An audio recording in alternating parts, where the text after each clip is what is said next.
What's up, everybody? It is Jordan here from Wednesday Night Warhammer with another Warhammer Tactics video. This one is all about target priority. I often think that you can win or lose the game by knowing exactly where you should put your unit and what unit they should activate into when you're going up against different armies. If you don't make the right choice, if you don't have the correct priority, there's a good chance that you could lose the game, or it might be way more difficult than it should be. In this video, I'm going to talk about what I think are the 3 different priorities that you should prioritize when you're targeting different units, and in some ways that you can kind of counteract a little bit of a mistake or prevent yourself from making one. When you're talking about correct target priority, you need to understand that even if you destroy all of your opponent's models and they don't have anything on the table by the end of round 5, there's still a chance that you could lose. And you win games by scoring points, not by deleting every single one of your opponent's models. If you do it really early and they don't have anything like round 3, then of course you win. But if you are strictly just going after killing every single model, that is not necessarily going to be the best way you play. That's one of the reasons why I can play Tyranids, because they are not one of those armies that can go out and destroy every single model. I have to be very selective about my target priority and then leverage some advantage in other ways. So remember, tabling your opponent doesn't mean you win. If you choose the wrong unit or the wrong target, that means that your unit that may or may not be very important for your army's game plan could be in the wrong part of the table. If you have to send it out and charge a unit that is really not advantageous to your strategy, you could just lose that unit for like a squad of scouts or something that might not even affect the game too much. I think one of the worst things is sending out one of your strongest units and then bouncing off of a target. So that is something that you need to kind of understand in the middle of the game, like a moment decision. Is this unit going to, on average or maybe over average, just delete the unit that it's activating into? And is that going to be a successful activation and profitable trade for you in the long run of the game? Because if you bounce, it's really kind of not good, especially if you're sending out like a really important unit like Gene Stealers, like a 10-man block, go out, bounce, can be really awful. Or if you're playing Eldar, you send a fire dragon out and they end up not killing the thing that they are designed to kill. That could be pretty tough. And then something that I like to pause and ask myself before I fully commit into an activation is, does killing this unit affect the game? And if it does, how? We'll talk a little bit more about that in detail later on in the video, but ask yourself, what does killing this unit or removing it from the game do for your game plan, and how does it hamper your opponent's game plan? There is no target priority better, of course, than the target priority of your wallet. And in order to steer you in the right direction, I couldn't recommend anybody else besides Secondhand Geek. Secondhand Geek is one of the best online sales platforms out there for things that we like: miniatures, paints, terrain, etc., even painting commissions. You can find it all on Secondhand Geek. If you haven't checked them out yet, I highly encourage you to do so. Check out our affiliate link down below. If you sign up through the affiliate link, it will support the channel. It gives a nice nod to us, and we really appreciate it. If you have a pile of a pile of potential, of course, that's what we should say, but you're really not going to be getting around to it until maybe 11th edition, I don't know, maybe think about posting it on the site, getting rid of some of that, and maybe getting some units off of their site, of course, that you will be using very soon. In addition, it supports local game stores. Every single time anybody signs up, they register their local store or etc. And each time any sale is made, whoever's selling that, a tiny kickback gets sent back to those local game stores all across the country. So with every sale and purchase at Secondhand Geek, local game stores are being supported. And that's something that I love, and I'm very excited to be a part of this sponsorship. So check them out. Affiliate link down below. Back to some target priority. I know we left off our last actual tactics slide on a really good question, but here's some more questions that I think before you even plan out your movement and then shooting in charge phase, before you plan out your turn and before you decide which units are to go into which of your opponent's units, try and ask yourself these questions to provide yourself hopefully a positive turn in your resource trading. First is, how many points is the unit that you're thinking about trying to delete? How many points is that unit scoring if it's still alive come your opponent's turn? If the answer is 0 and it's not really preventing you from scoring points, there could be a thing where you're like, maybe we wait until next turn. Maybe we just kind of ignore that unit. If it's not scoring your opponent's points, then how much is it contributing to their game plan? Next one is, what units would this unit pick up if that unit stays alive? What's the crackback like? If you go out and you're not able to kill that unit, or you don't even try to activate into that unit, what does that unit do during your opponent's turn that would be negative towards your army? And if it's a lot, then maybe take it out of the game. And take it out of the game could be like using gargoyles to move back and encircle it and not let it activate into the juicy part of your army, or send your Gene Stealers, shoot your X-Grin at it, and then get it out of the way. But understanding the threat level of each of your opponent's units can be very, very beneficial to your game, in addition to understanding the threat level of your units as well. Is the unit that you might be thinking about targeting and putting a lot of resources into, is it an integral part of your opponent's army? Are they actually going to severely miss this unit being a part of their roster, being on top of the table? Or is it just a unit that they don't really care about and isn't really advancing their game plan and advancing their strategy during the game? Then last, but probably the most important one, can I kill this unit without trading down? Meaning, if I throw Gene Stealers and a Broodlord, which is 230 points, and I'm trying to pick up, like, I don't know, a Jetpack Intercessor Squad, or I feel like I'm forced into picking up a Jetpack Intercessor Squad, that squad's like 85 points. My Gene Stealers are like 230 points. So if I send my Gene Stealers out and there's a pretty good potential that they can get destroyed in my opponent's turn, there might be something that I just decide to not send my Gene Stealers in, even if my Lictor, there's a chance my Lictor doesn't fully do the job. I might end up sending my Lictor because my Lictor is going to kill a couple of those Jetpack Intercessors and hopefully tie them down, and then maybe keep my Gene Stealers alive for another day. Now, every single game of 40K is going to be a little bit different. So this order of priority that I'm thinking about or speaking on can change, of course. And I don't think you should always just put yourself inside this box. But I feel like this is a good order of things that maybe you should consider when you're activating to maybe slow down your bloodlust a little bit and make sure that your firepower is being pointed in the right direction. So, of course, priority can change according to how efficiently your unit can activate into your opponent's unit. If your opponent pushes a good unit directly into your front lines and your scouts or something can easily pick up that unit and you can move along with your day, yada yada, without really having to commit too many resources, then obviously you want to do that.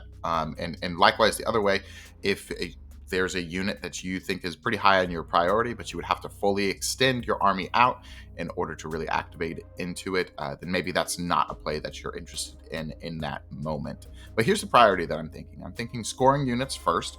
The game is won on points. When I speak of scoring units, I think of fast units that are either going to be meant to hold objectives, do actions, get in the way, just be in specific places.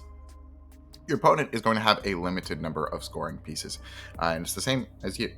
You are also going to have a limited number of scoring pieces. So in the beginning of the game, if you're able to take out all of your opponent's scoring pieces in the first 2 turns, then the rest of the game, they're going to have to dedicate actual, like, real units, like some of their Lynchpin units or some of their damage dealing units, in order to deal damage or to hold objectives or to do a weird secondary.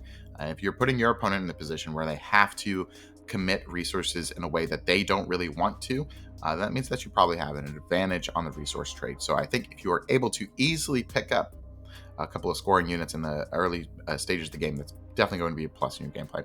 The next one is immediate damage dealing units.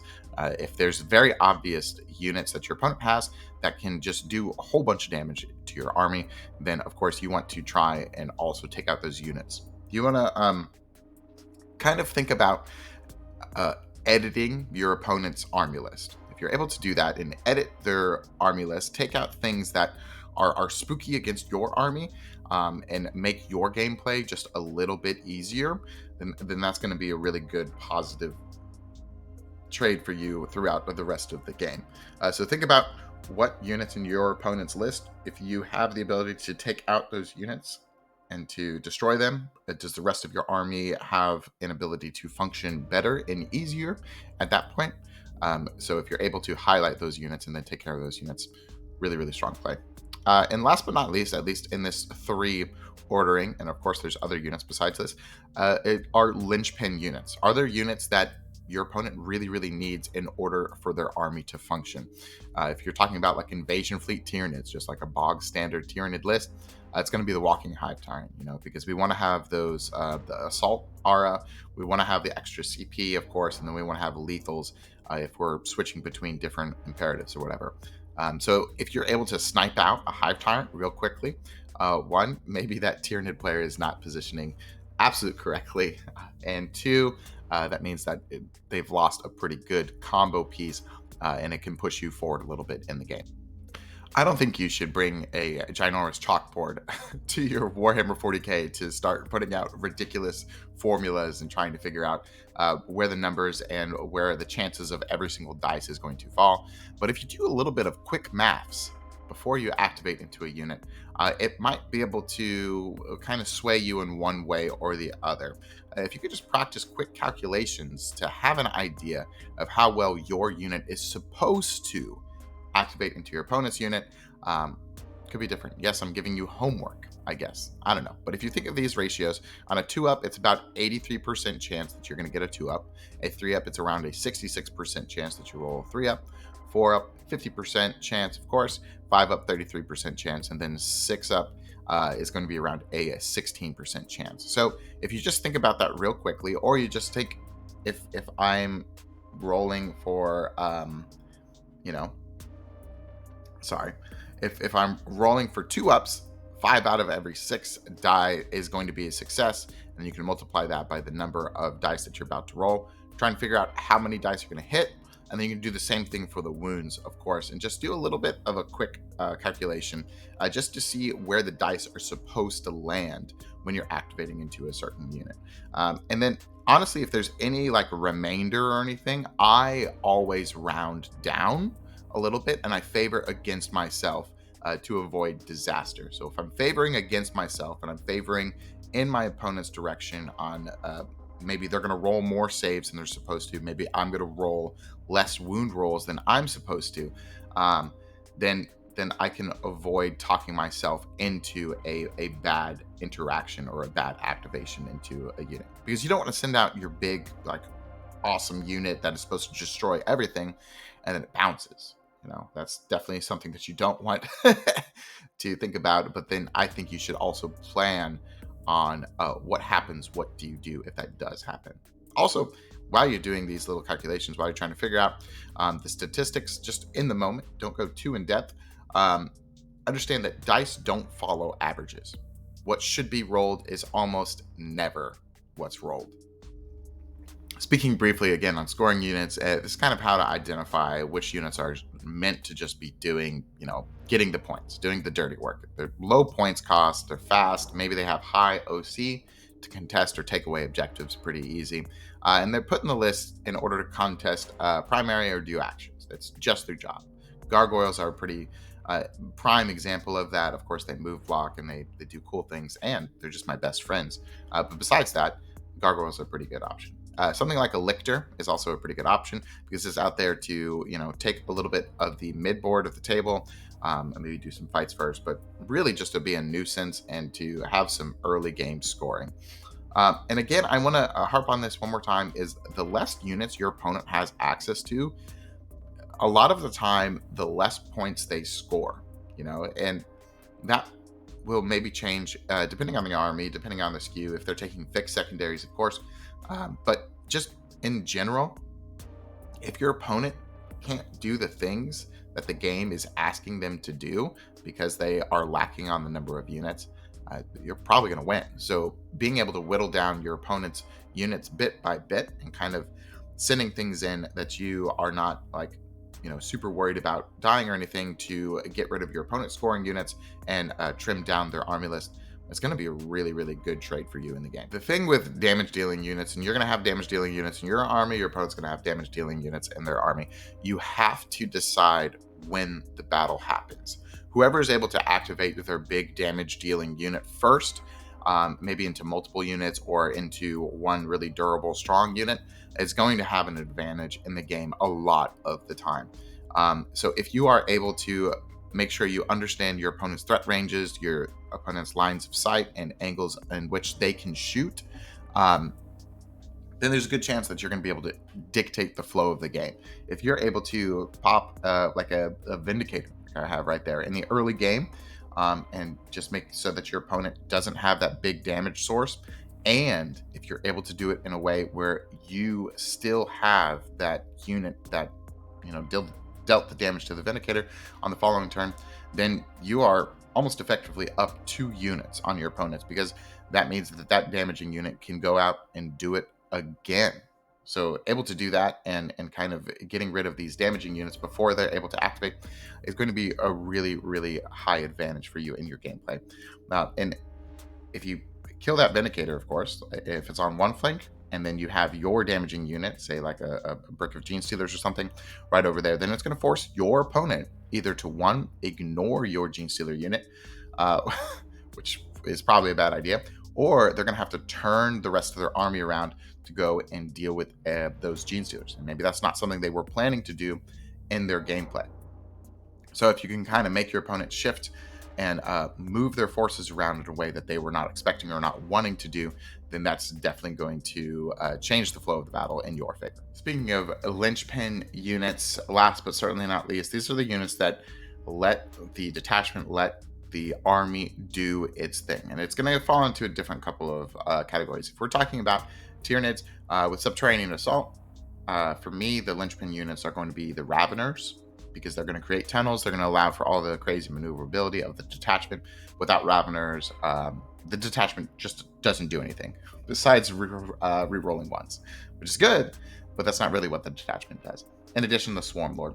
Swarm Lord is a great buff piece for Subterranean Assault, because it allows you to have a whole bunch of CP, and it allows you to disrupt your opponent's plan by creating a Vector, of course.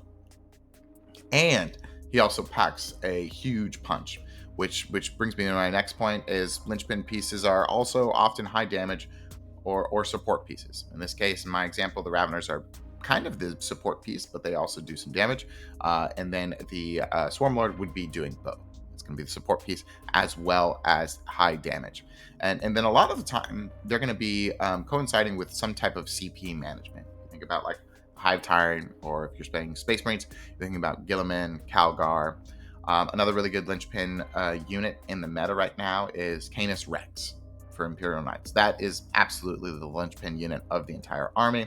It does very, very high damage, and it allows for you to support the army because it has CP management, and it's just this ridiculous force in the Imperial Knights army.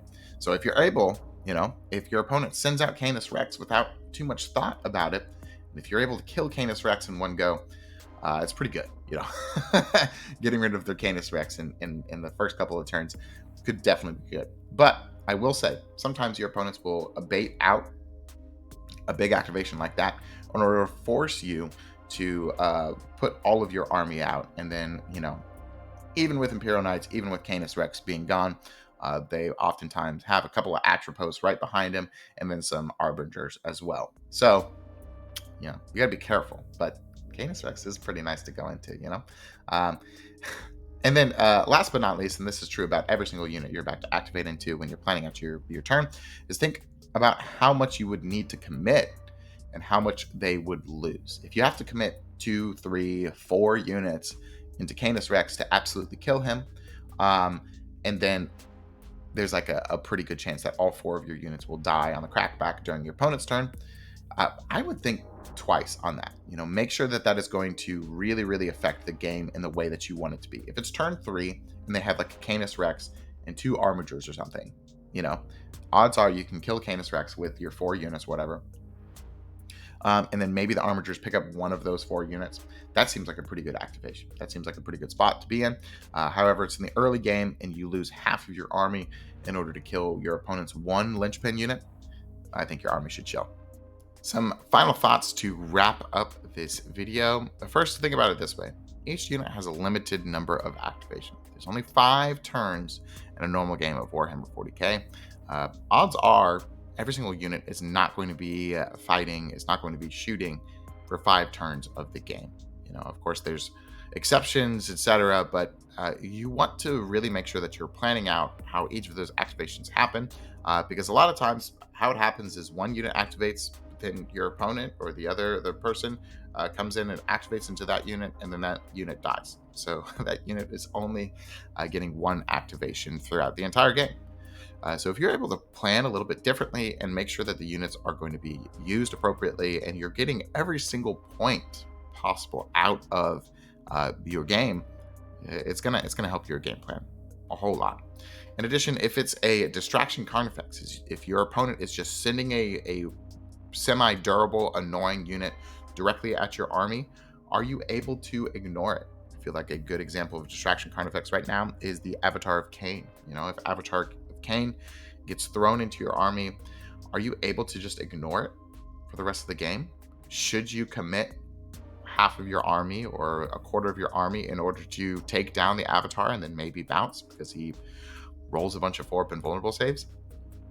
I don't know. Those are the questions that you should ask yourself a little bit. And what happens if the Avatar is just left to do whatever it wants? And of course, also probably better in your case, what happens if you are able to kill the Avatar? Often the boring answer might be the best. I was playing at ATC in July against a very good Tau player. And it was late in the game, and I had lined up my 3 Exocrines. I think they were going to fire into like 2 Riptides or something. But I knew I was going to have to probably put all 3 Exocrines into 1 Riptide for a good chance at killing it. And then I just said, you know what, I'm not doing that. And I just shot all of his Vespids, all of his Pathfinders, and Stealth Suits instead. And so I just made the decision, I'm just going to take you off scoring pieces. I'm not going to let you just have those units get a free area denial or cleanse or whatever. I'm going to try my best to force you to have a Riptide do an action or be in a part of the board that you don't really want it to be. It's just decisions like that I think can definitely improve your gameplay. Shooting an Exocrine at Vespids, that's boring. Yes, I know. But in that case, it was definitely correct. Last but certainly not least, think about the points that will be scored because of the kill. Are you denying your opponent primary? Are you denying your opponent maybe like a sabotage action that was going into your turn? If you are able to deny points for your opponent on your turn, that's really, really good. And also think about the killing potential, of course, on their next turn. If you can prevent your opponent from activating appropriately and saving some of your units, then it's probably going to be a good decision for all of your army. All right, everybody, that is it for this week's video. Thank you so much for watching. Thank you so much for liking and subscribing. Check out our affiliate link for Secondhand Geek. They've got some great stuff. There's some great people over there as well. Thank you again for all the support. I will see you Wednesday. Bye.